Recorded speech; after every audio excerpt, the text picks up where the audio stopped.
সোণাৰীত আদালত চৌহদত বিস্ফোৰণ, এজন আহত। আজি দিনৰ প্ৰায় 1:45 বজাত চৰাইদেউ ন্যায়িক আদালতৰ চৌহদত হোৱা এটা প্ৰচণ্ড শব্দই সমগ্ৰ অঞ্চলটোৰ ৰাইজক হতভম্ব আৰু ত্ৰাসিত কৰি তোলে। আদালতৰ কিছুমান অপ্ৰয়োজনীয় কাগজ-পত্ৰ আৰু অন্যান্য বস্তু আদালতত নিয়োজিত পুলিচ বিষয়াই জ্বলাই থকাৰ অৱস্থাত প্ৰচণ্ড শব্দই গোটেই অঞ্চলটো কঁপাই তোলে। ৰহস্যজনকভাৱে কি শব্দই গোটেই অঞ্চলটো কঁপাই তুলিলে এতিয়ালৈকে অনুমান কৰিব পৰা হোৱা নাই। উক্ত শব্দ হোৱা স্থানত বহুত সংখ্যক ঠাইৰ ঘাঁহ-বন জ্বলি ছাই হৈ যায়। উপস্থিত ৰাইজে জুই জ্বলোৱা ঠাইত কোনো বিস্ফোৰক সামগ্ৰী থকা বুলি সন্দেহ কৰিছে। ঘটনাটোত নিশান দাস নামৰ উকিল সংস্থাত কৰ্মৰত এজন অস্থায়ী কৰ্মচাৰী আহত হৈছে। আহত ব্যক্তিজনক ইতিমধ্যে চিকিৎসালয়লৈ প্ৰেৰণ কৰা হৈছে। ঘটনাৰ প্ৰায় আধা ঘণ্টাৰ পিছত অগ্নি নিৰ্বাপক বাহিনী ঘটনাস্থলীত উপস্থিত হৈ অগ্নি নিৰ্বাপন কৰে। ইয়াৰ পিছতে সোণাৰী আৰক্ষীৰ এটা দল ঘটনাস্থলীত উপস্থিত হৈ বিস্ফোৰণৰ প্ৰকৃত কাৰণ উদ্ধাৰৰ বাবে অনুসন্ধান আৰম্ভ কৰিছে।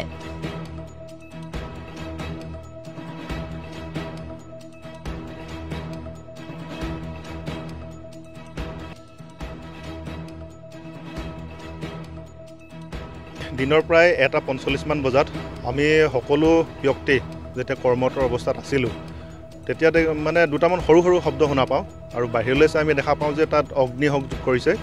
আমাৰ যি সোণাৰী চৰাইদেউ আদালতৰ PSI অফিচ আছে, প্ৰজিকিউশ্যন ছাব ইন্সপেক্টৰ যি অফিচ আছে, তেওঁলোকৰ তাত কিছুমান অলাগতিয়াল কাগজ-পত্ৰ থাকে, কিছুমান সামগ্ৰী থাকে, সেইসমূহ আদালতৰ চৌহদৰ বাহিৰত জ্বলাই আছিলে। আৰু জ্বলাই থকা অৱস্থাত আমি দুটা সৰু শব্দ শুনা পাওঁ। তেতিয়া আমি বাহিৰলৈ চাই দেখা পাওঁ যে জুই জ্বলি আছে আৰু ওচৰত 2-এজন মানুহো আছে। আমি ভাবিলোঁ যে তাত কিছুমান হয়তো বটল আছিলে, বটল ফুটিছে সেনেকৈ ভাবিছিলোঁ। কিন্তু তাৰ কেইছেকেণ্ডমানৰ পিছতে এনেকুৱা এটা প্ৰচণ্ড শব্দ হয় যিটোৱে গোটেই অঞ্চলটো কঁপাই তোলে।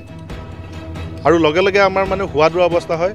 আমাৰ উকিল সন্থাৰ যিমান অধিবক্তা আছে, কৰ্মচাৰী আছে, সকলো বাহিৰলৈ ওলাই আহে আৰু ন্যায়িক আদালতৰ যিমান কৰ্মচাৰী আছে সকলো বাহিৰলৈ ওলাই আহে।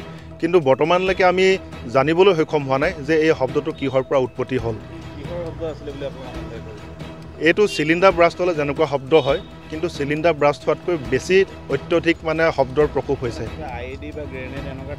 তেনেকুৱা ধৰণৰতো আমাৰ আইডিয়া নাই, কিন্তু হ'ব পাৰে যে কোনো ধৰণৰ বিস্ফোৰক সামগ্ৰী থাকিব পাৰে, তেনেকুৱা ধৰণৰ এটা সন্দেহ সৃষ্টি হৈছে। কিন্তু মানুহৰ মাজত, ৰাইজৰ মাজত এটা তেনেকুৱা সন্দেহৰ উদ্ৰেক হৈছে। আমি যিহেতু আমাৰ একেবাৰে চৌহদৰ ওচৰতে বিস্ফোৰণটো হৈছে, ন্যায়িক আদালতৰ ওচৰতো হৈছে, গতিকে আমি চৰাইদেউ জিলাৰ যি পুলিচ প্ৰশাসন আছে তেওঁলোকক দাবী জনাম যে এইটো কিহৰ বিস্ফোৰণ হৈছে তেওঁলোকে এনকুৱাৰী কৰিব লাগে। যিহেতু 26 জানুৱাৰী আহি আছে, নিৰাপত্তাৰ ব্যৱস্থাটো কৰিব লাগে আৰু যিখিনি ঠাইত বিস্ফোৰণটো হৈছে সেইখিনি তাৰ ঘাঁহ বনখিনি সম্পূৰ্ণৰূপে জ্বলি মানে ছাই হৈ গৈছে। সেইবিলাক আমি ক'ব নোৱাৰিম, যিহেতু আমি বিস্ফোৰকৰ সামগ্ৰীবিলাক চিনি নাপাওঁ বা দেখা নাই। গতিকে পুলিচ প্ৰশাসন আছে, তেওঁলোকে আমাৰ আদালততো নিয়োজিত পুলিচ প্ৰশাসন আছে, তেওঁলোকে সেইটো চিনাক্ত কৰিব।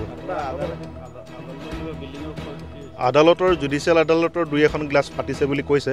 আৰু যিহেতু আমাৰ উকিল সন্থাৰ এজন চকীদাৰ নিশান দাস, তেখেত ওচৰতে আছিলে আৰু তেখেত বৰ্তমান আঘাতপ্ৰাপ্ত হৈছে। তেখেতে কাণেৰে শুনা নাই আৰু তেওঁক এতিয়া চিকিৎসালয়লৈ নিয়াৰ ব্যৱস্থা কৰিছে। হয়।